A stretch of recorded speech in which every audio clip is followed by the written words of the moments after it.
بسم اللہ الرحمن الرحیم الحمد للہ رب العالمین والصلاة والسلام علی سید الانبیاء والمرسلین سیدنا و مولانا محمد وعلی آلہ وصحبہ اجمعین اما بعد اعوذ باللہ من الشیطان الرجیم بسم اللہ الرحمن الرحیم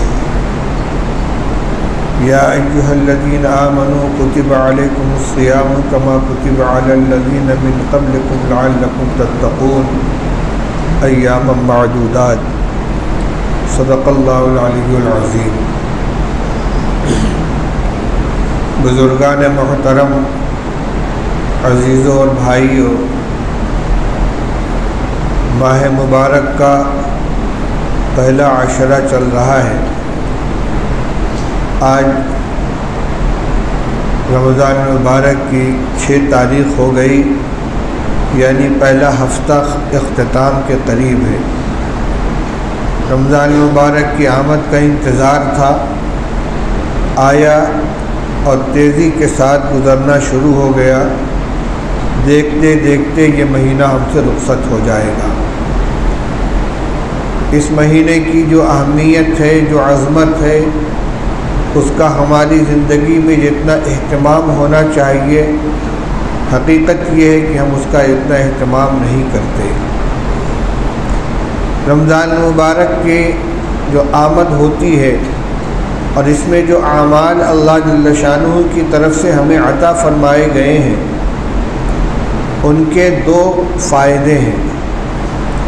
ایک نفع تو وہ ہے جو رمضان مبارک کے ساتھ مخصوص ہے۔ اس میں ہم تراویح پڑھیں گے، اس کا اجر و ثواب ملے گا، روزہ رکھیں گے، اس کی برکتیں حاصل ہوں گی، دعائیں کریں گے انشاءاللہ مقبول ہوگی، تلاوت کریں گے، اس کا اجر ملے گا۔ لیکن یہ ساری کی ساری چیزیں رمضان کے گزرنے کے ساتھ موقوف ہو جائیں گی۔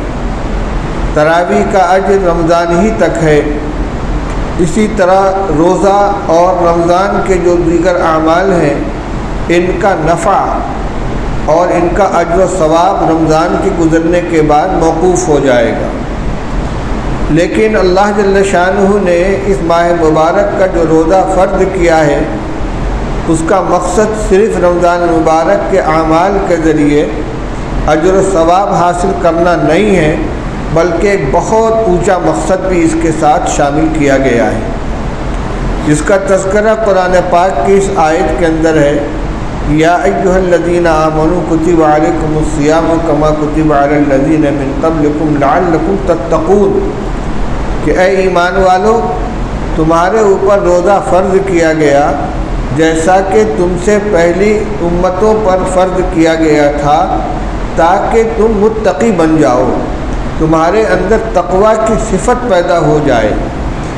تقوی کی صفت صرف رمضان کے لیے نہیں ہے، بلکہ رمضان میں اس صفت کو روزے کے اعمال کے ذریعے اپنے اندر پیدا کرنا ہے، پھر اس صفت کو، تقوی کی صفت کو اپنے اندر باقی رکھنا ہے۔ اور تقوی کی صفت پر اللہ جل شانہ کی طرف سے دنیا اور آخرت میں جو اجر و ثواب اور جو برکات اللہ جل شانہ کی طرف سے جو نوازشیں ملنے والی ہیں، ان کا اپنے آپ کو حقدار بنانا ہے۔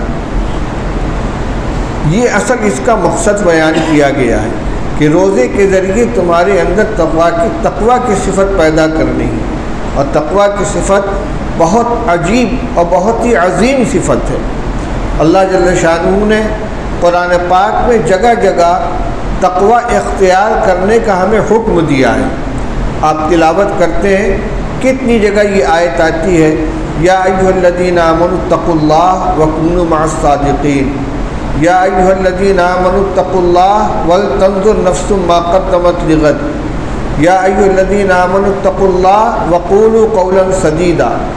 جگہ جگہ آیت آتی، اے ایمان والو، تقوی اختیار کرو، اللہ سے ڈرو، اللہ سے ڈرو، تقوی اپنے اندر پیدا کرو۔ قرآن پاک کے نزول کا جو مقصد بیان کیا گیا ہے اور قرآن کا جو تعارف کرایا گیا ہے، کیا فرمایا؟ الف لام میم ذالک الکتاب لا ریب فیہ ھدی للمتقین، کہ یہ کتاب تقوی والوں کے لیے رہنما بن کر آئی ہے، جو تقوی اختیار کرنا چاہیں، متقی بن کر زندگی گزارنا چاہیں، قرآن پاک ان کے لیے رہنما ہے۔ اور اللہ تعالیٰ فرماتے ان اکرمکم عند اللہ اتقاکم، اللہ کے نزدیک تم میں سب سے زیادہ مکرم اور معزز قابل اکرام وہ شخص ہے جو تم میں سب سے زیادہ متقی ہو، سب سے زیادہ تقوی کی صفت اپنے اندر رکھتا ہو۔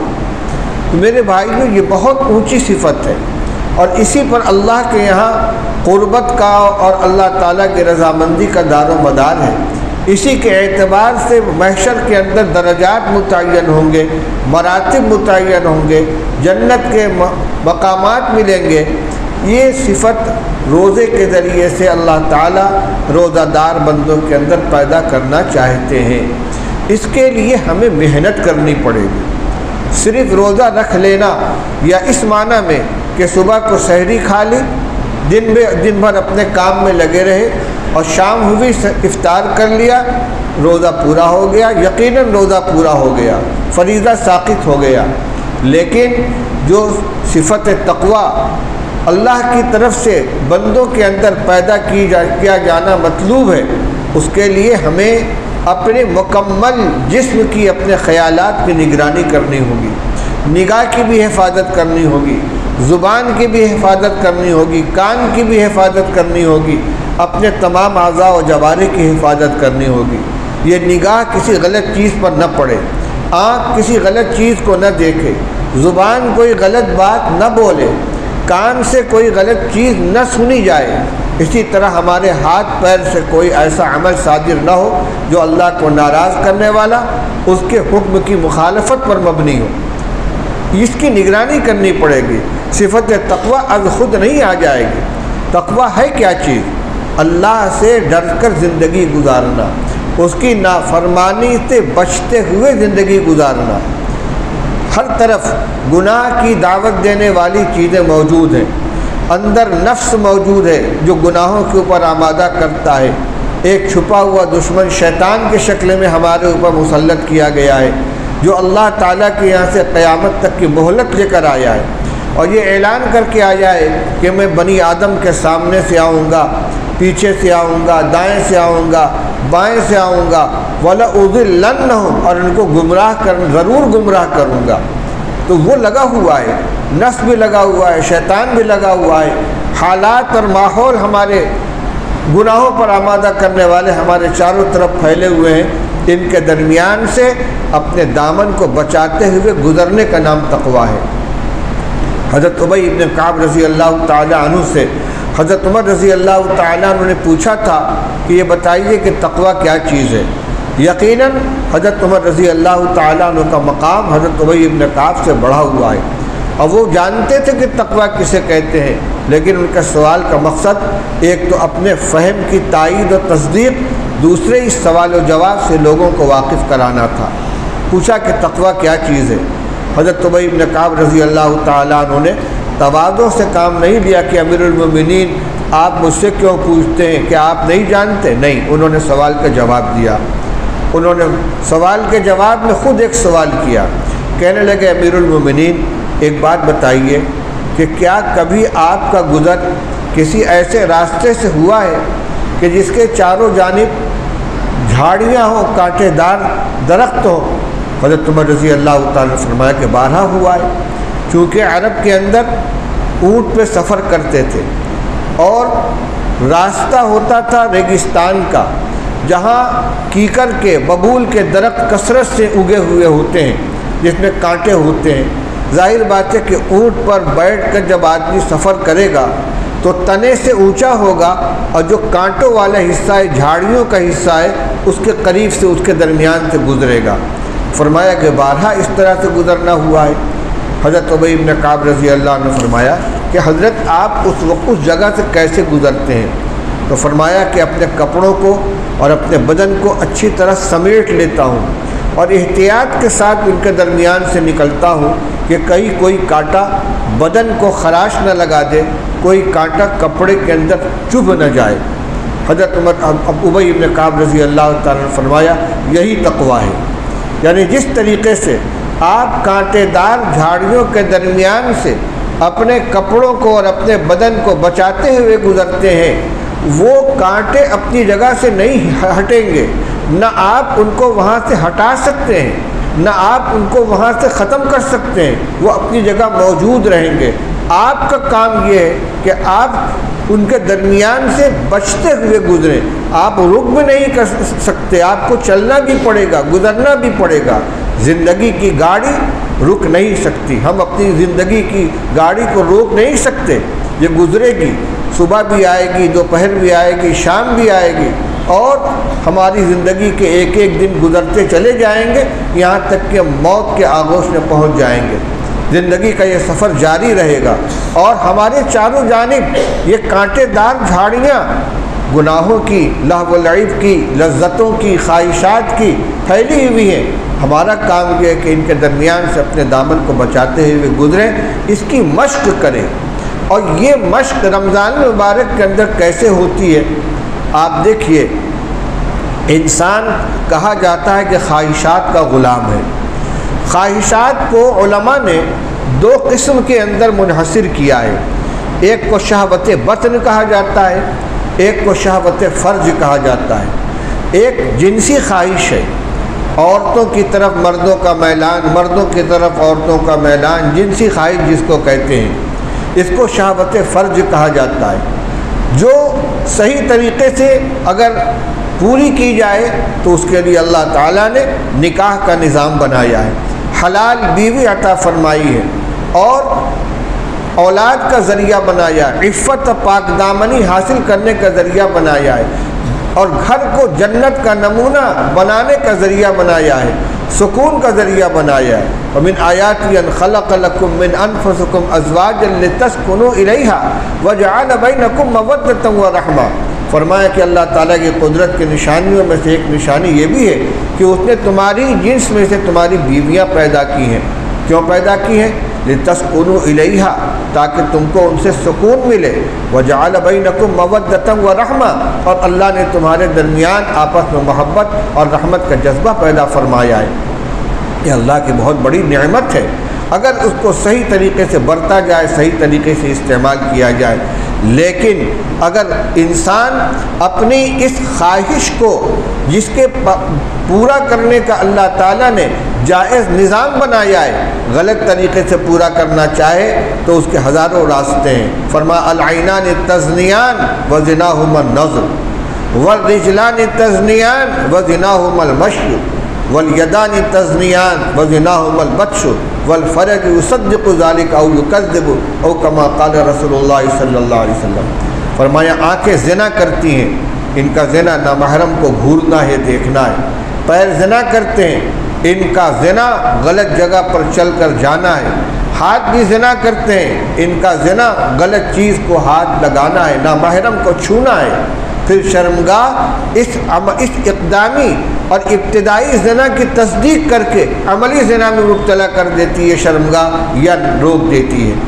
تو اگر اس خواہش کو غلط طریقے سے پورا کرے گا آدمی تو حرام کا مرتکب ہوگا، زنا کا مرتکب ہوگا۔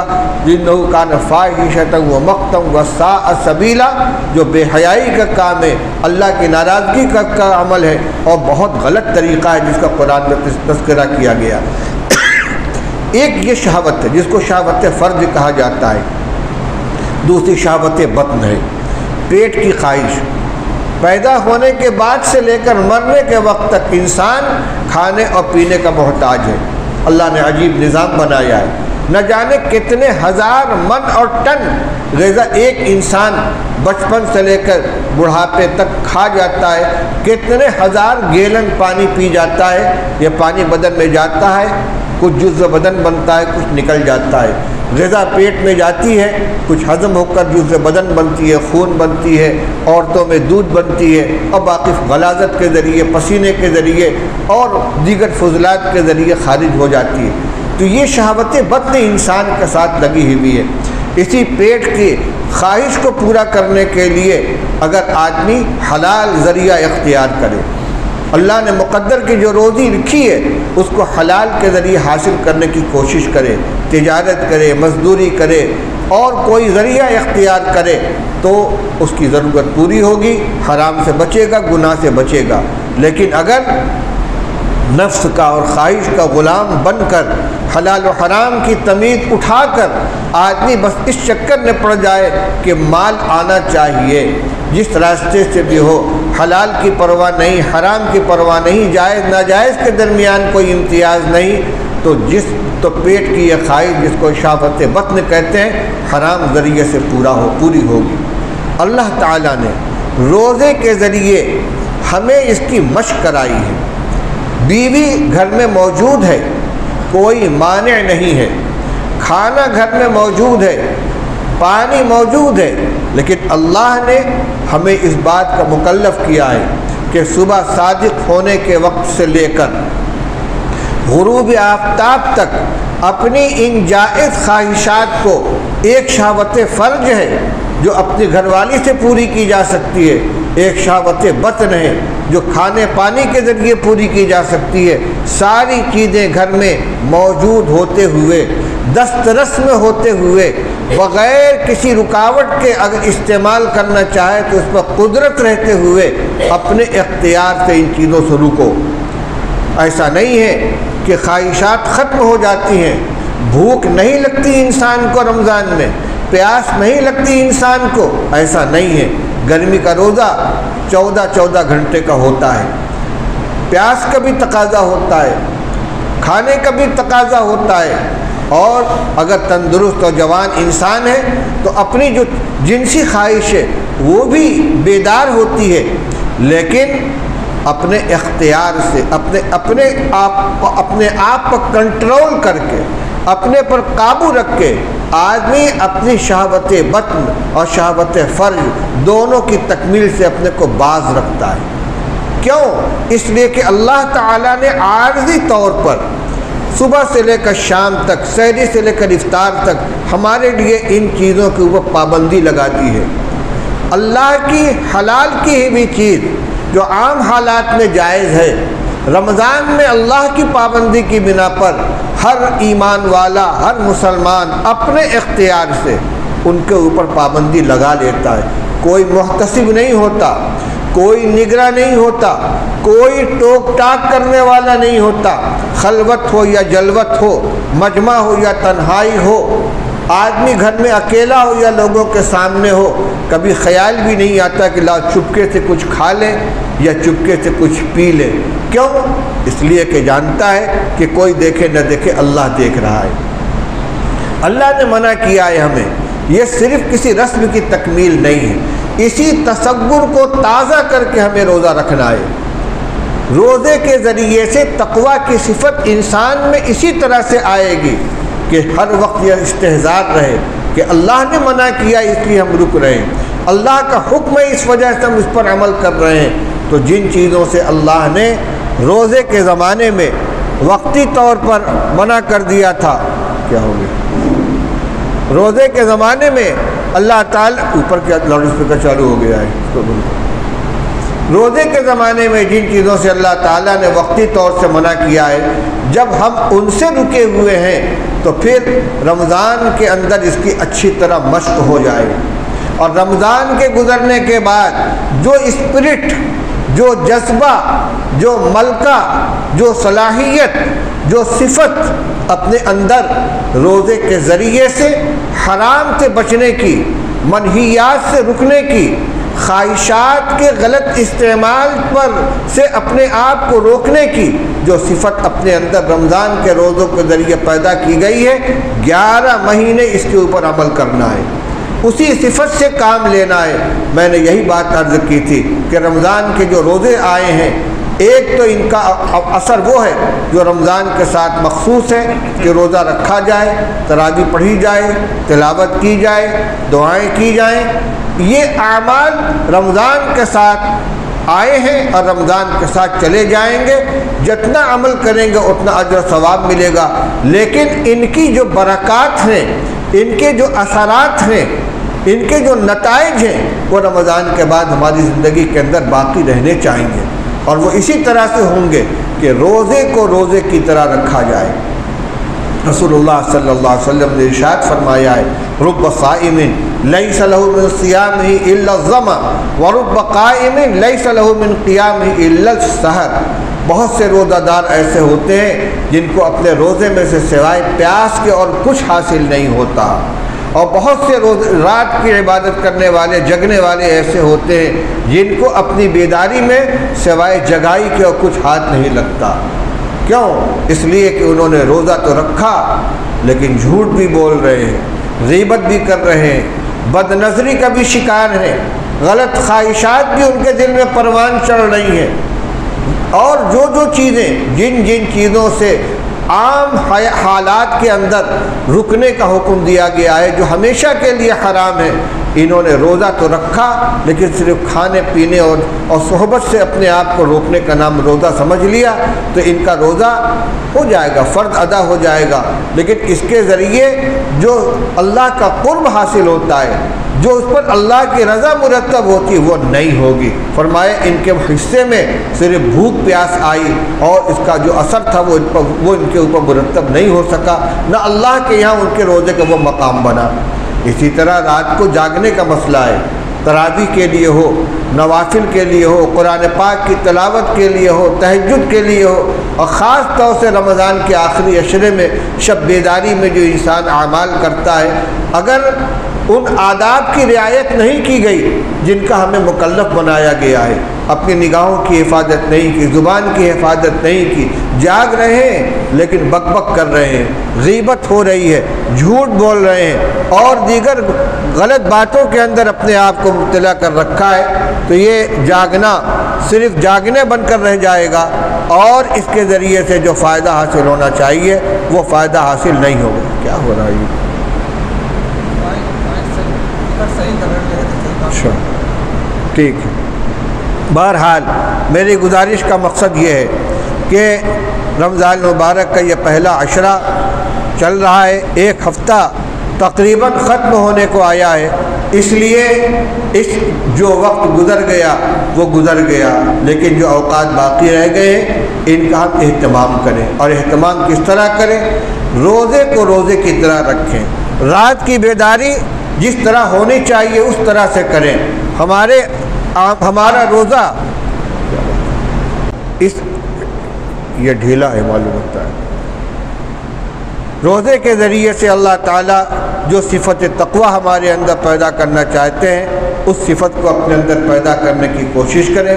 اللہ تعالیٰ ہم سب کو اس مہینے کی قدر کرنے کی توفیق عطا فرمائے، اور جو روزے کے اثرات ہماری حیات میں ہونے چاہیے ان سے ہمیں متمتع فرمائے۔ وآخر دعوانا الحمدللہ رب العالمین۔ یہی گڑبڑ ہے، وہ والا مائک لگا چھوڑا کے۔